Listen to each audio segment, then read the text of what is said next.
Bienvenue, aujourd'hui on s'attaque à la cruralgie. Vous savez, cette douleur parfois vraiment intense à l'avant de la cuisse qui peut vite devenir handicapante. L'idée, c'est de bien comprendre d'où elle vient et surtout de voir ensemble quel est le chemin à suivre pour aller vers le soulagement et la guérison. Alors, commençons par le début. C'est quoi exactement cette douleur?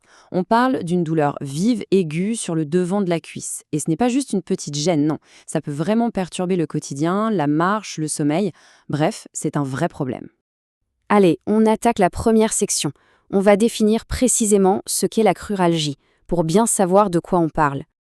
Pour faire simple, la cruralgie, c'est quand le nerf fémoral est irrité ou enflammé. Ce nerf, il a un trajet bien particulier, il part du bas du dos, il passe à l'avant de la hanche et il descend tout le long de la cuisse. Du coup, quand il est coincé ou irrité quelque part, eh bien la douleur suit ce chemin. C'est aussi simple que ça.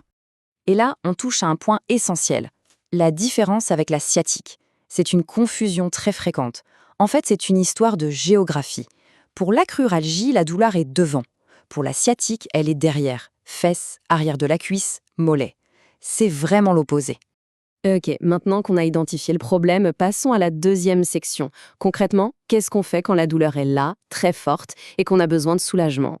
Face à la crise, il y a 3 réflexes. D'abord, le repos.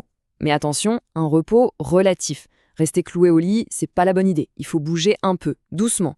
Deuxième point, le chaud et le froid. Un peu de chaleur sur le bas du dos, ça peut détendre, et sur la jambe, on peut tester ce qui fait le plus de bien. Et enfin, les médicaments, mais à court terme, juste pour passer le cap de la douleur la plus intense. Justement, parlons-en des médicaments. C'est important de comprendre leur rôle. Ils sont là comme une béquille, pour aider à gérer une douleur insupportable au début. Mais ce n'est pas ça qui va régler la cause du problème. À long terme, ils peuvent même un peu brouiller les pistes et ralentir la guérison naturelle du corps. Donc, à utiliser avec parcimonie. On enchaîne avec la 3e section, et c'est un point absolument crucial, le pouvoir du mouvement. Une fois que la grosse crise est passée, le mouvement devient notre meilleur allié. Dès que c'est possible, bien sûr, il faut se remettre à bouger. Mais en douceur, des activités comme la marche, le vélo d'appartement, l'objectif est simple, faire circuler le sang.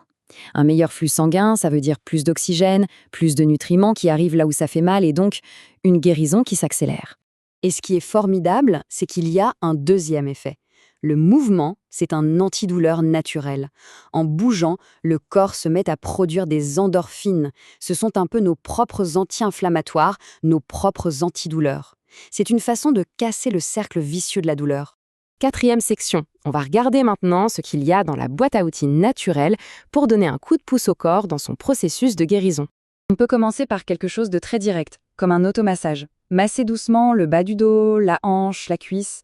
On peut même y ajouter des huiles essentielles connues pour leurs propriétés anti-inflammatoires, pour un effet apaisant. Et puis, il ne faut pas sous-estimer ce qu'on met dans son corps. Certains aliments ou compléments ont des vertus anti-inflammatoires reconnues. Le curcuma, les oméga-3, ça peut aider à calmer le feu de l'inflammation de l'intérieur et donc à apaiser le nerf. Allez, on arrive à la dernière section, de la guérison à la prévention. Combien de temps ça dure? Tout ça et surtout, comment faire pour que ça ne revienne pas? La première chose à savoir, et c'est plutôt une bonne nouvelle, c'est que dans un cas de cruralgie classique, les choses s'améliorent assez vite. En général, au bout d'1 ou 2 semaines, on sent déjà une nette différence. Et en 4 à 6 semaines, la plupart du temps, c'est de l'histoire ancienne. Oui, mais la question que tout le monde se pose, et si ça dure? Ou pire, si ça revient sans arrêt? Qu'est-ce qui se passe quand ça devient chronique? Si la douleur s'installe dans la durée, c'est souvent le signe qu'il y a un problème de fond, généralement au niveau du dos. Les manipulations chez un pro, ça peut soulager sur le coup, c'est vrai, mais ce ne sont pas des solutions de long terme. La vraie priorité, ça devient alors de s'attaquer à la cause. Et la clé pour être tranquille sur le long terme, elle est là. La solution durable, la meilleure prévention qui soit, c'est un programme d'exercice bien ciblé.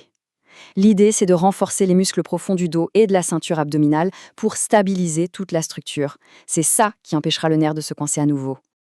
En résumé, on voit bien que guérir d'une cruralgie, c'est tout un processus. Ça commence par gérer la crise, puis on réintroduit le mouvement, et enfin, on construit une base solide pour l'avenir.